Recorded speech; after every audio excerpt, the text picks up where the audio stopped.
struggle when they played it yesterday. They had Elstrad die in the first boss, and they had Elstrad die in the third boss without a battle rest available to them because they don't have a DK, obviously. So they definitely got to watch out that they're not having those mistakes again, because Method U is definitely a very good team. They're the best team, right? So they got to watch out that they don't make any of those mistakes if they want to win here. Yep, and we do see big pulls coming out of both teams here as Method U and Abracadabra end up pulling a lot of the trash and then snapping it onto the Brazier just in order to be able to get these mobs grouped up and deal with explosives really easily. Method U electing to use their Bloodlust while Abracadabra is sitting there holding on it, being patient, probably going to be looking to pop it on Accuseer. Yeah, so definitely a difference in strategy already here as Method U just uses their Bloodlust while Abracadabra doesn't. You can see Divine Field and now both just kiting back up because there's just so many casters here, and the casters are so dangerous because mainly because of their Water Blast that they constantly cast on a tank, which is a huge magic damage nuke if it's not interrupted. They're just, you know, Proud Warrior is usually not very well when it comes to magic damage. They are doing really well against physical damage, but these Water Blasts, they are not physical damage. Yep, and we do actually see the pulls go down within a couple seconds between the two teams. Even though Method U did elect to use their Bloodlust there, maybe they just decided that it was a little bit safer in order for them to pop that Bloodlust just a little bit earlier there and have a little bit higher consistency with the pull, where Abracadabra said that we really don't need it, we can end up doing this. And then Divine Field's kiting and just like them allowing the mobs to be grouped up for prolonged periods of time really allows for more efficient cleave on the side of Abracadabra. You actually do see now jumping out of the pack, running away from all those casts, trying to not get hit by those Water Blasts like you were saying.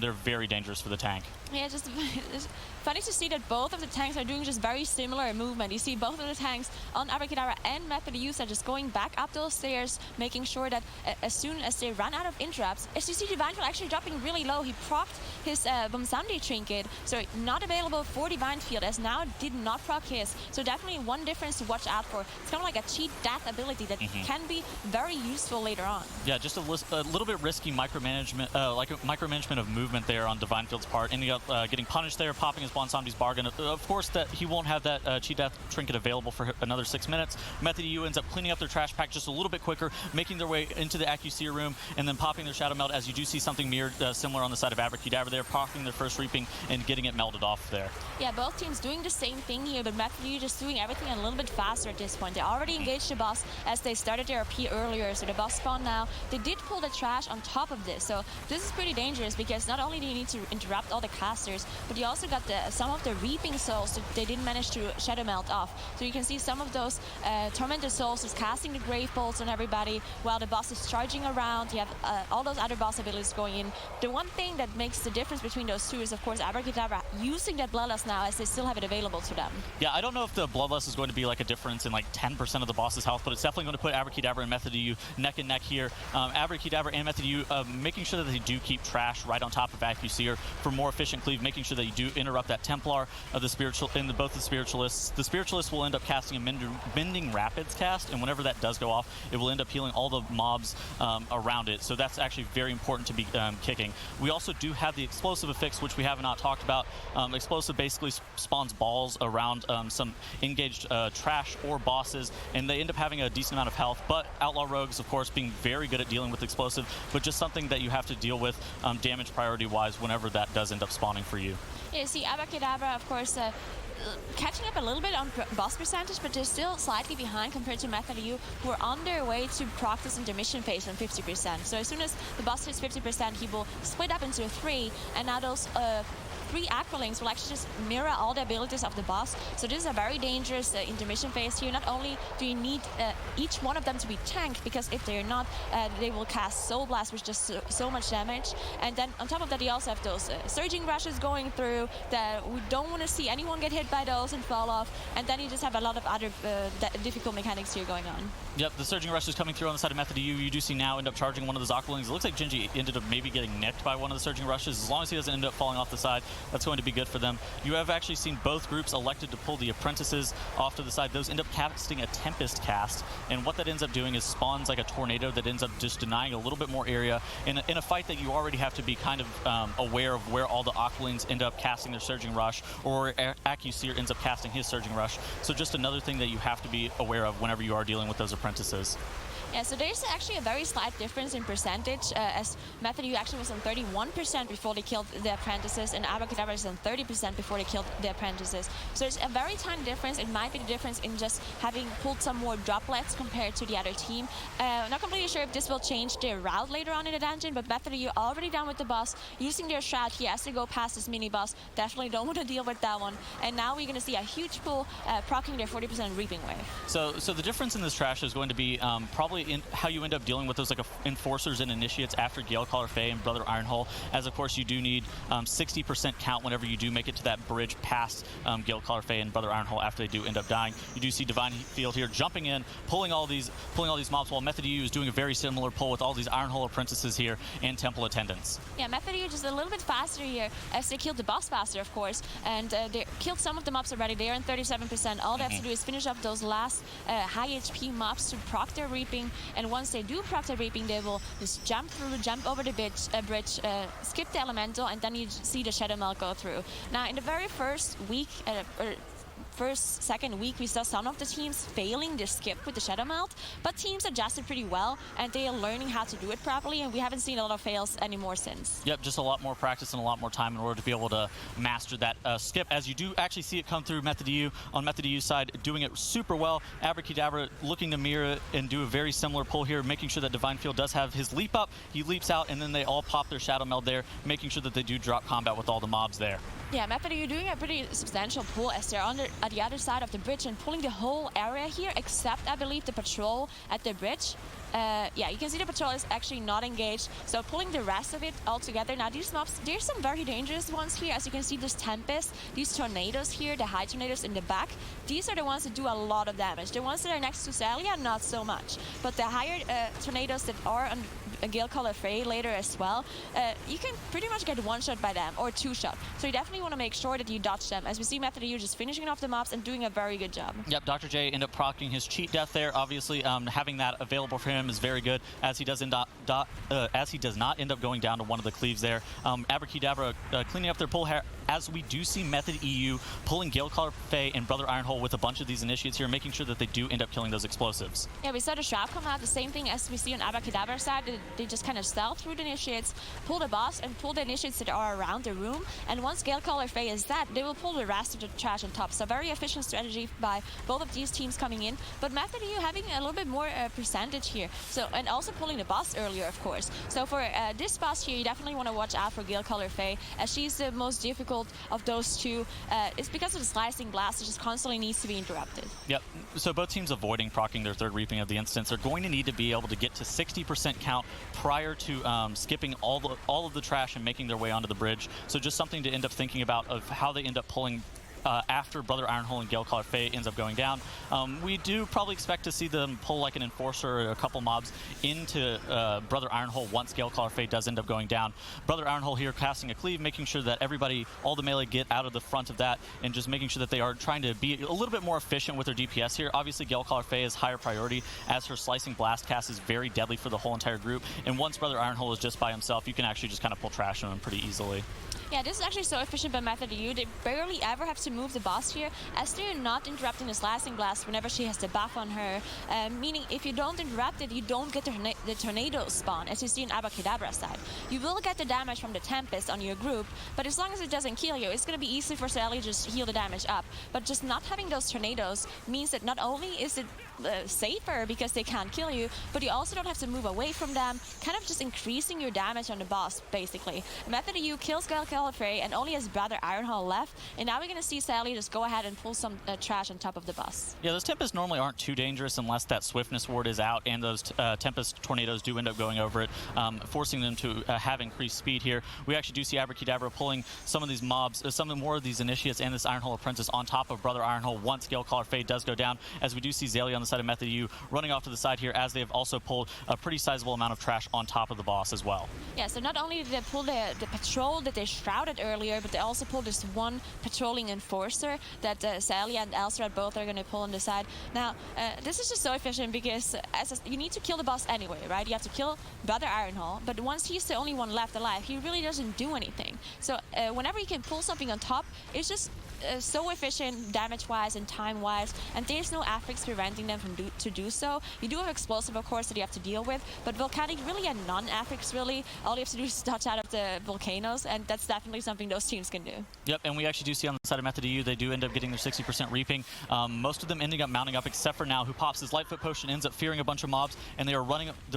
They're running their way through onto the bridge here. They're going to be popping their Shadow Meld in order to be able to drop combat with all the trash and the reaping that they have recently pulled. Whereas on the side of Abracadabra here, they have 3% until they are able to do a very similar skip to what we've seen from Method EU. So Method EU here just being maybe like 15, 20, 30 seconds faster.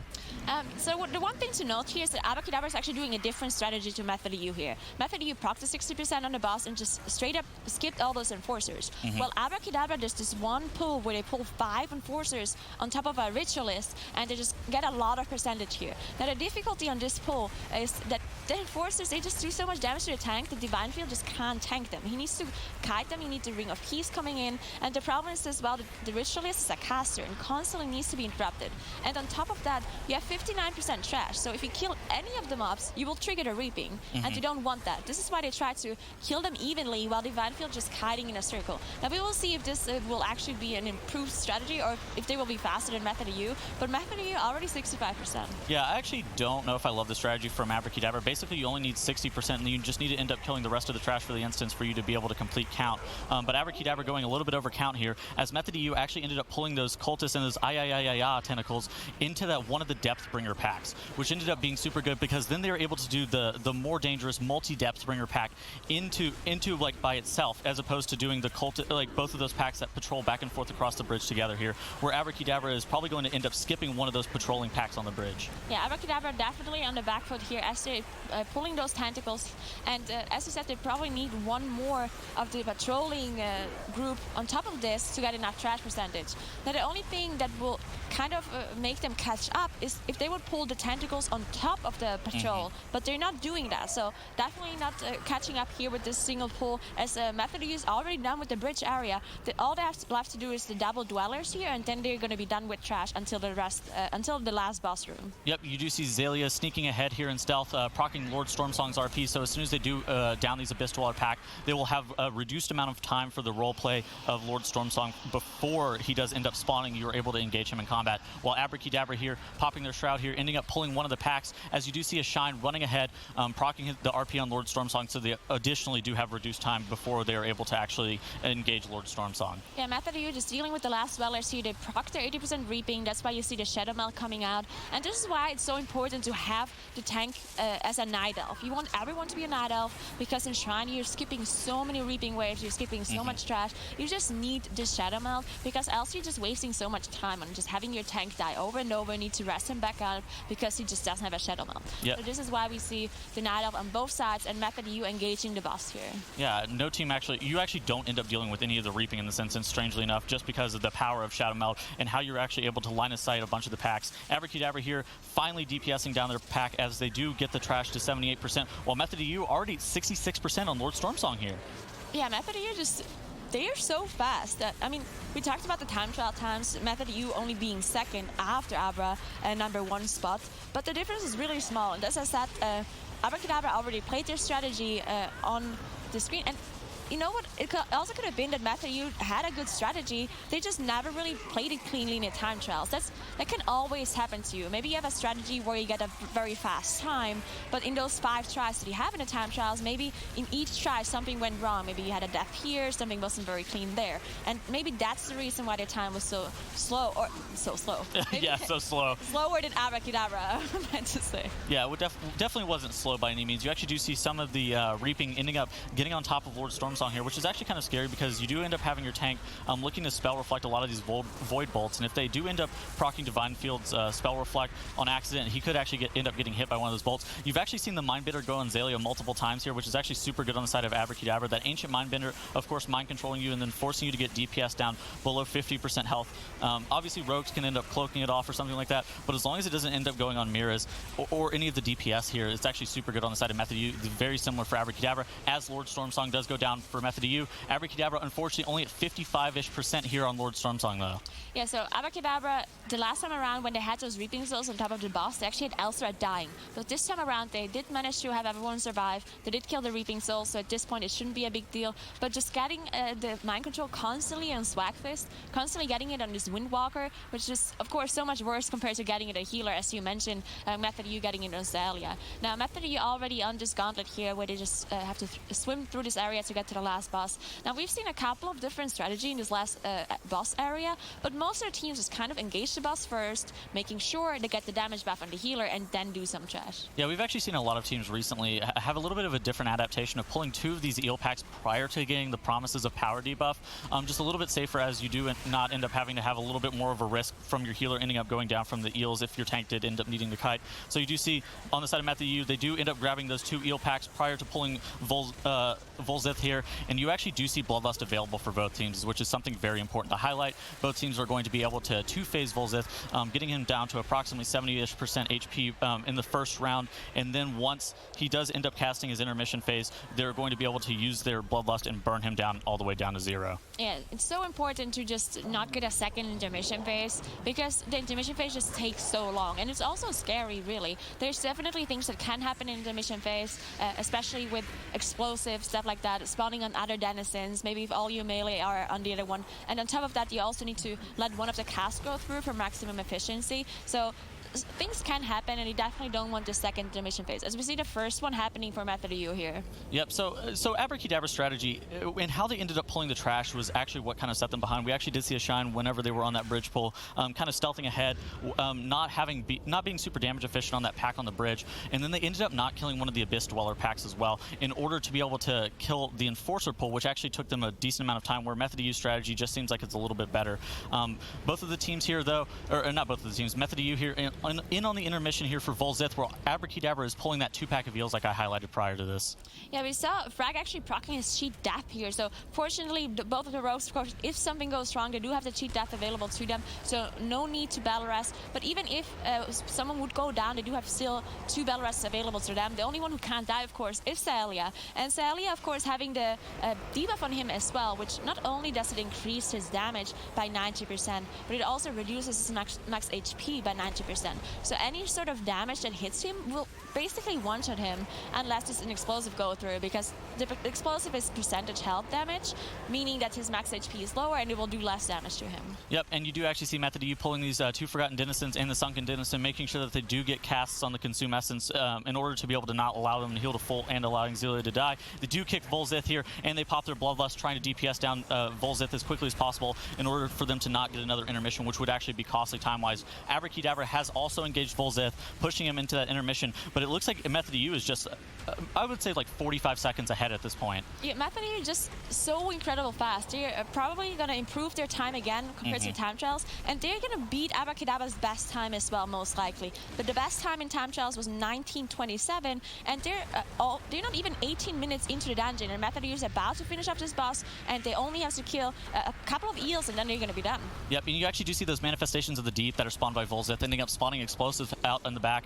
A couple of those end up going off and getting the group incredibly low, but it looks like they're going to be able to down Vol'zith here in just a couple seconds, so they're only going to need to pull 2 packs of eels before the instance does end up finishing, as they will get 100% count here. You actually did see Fragments ending up going down there, as he did not have that cheat death available to him. Zalia electing to use a battle res here because it's just a little bit quicker to cast, but the instance is relatively over here for Method U, as they just do need these 2 packs of eels here. Yeah, very fast time by Method U, and just such a clean run too, except this very last death here of Magnus because of the explosives, as you mentioned. But other than that, just such a clean run and so fast compared to their time trial. They're not even 19 minutes in, and they're going to finish up this dungeon doing a one-to-one to Abracadabra here.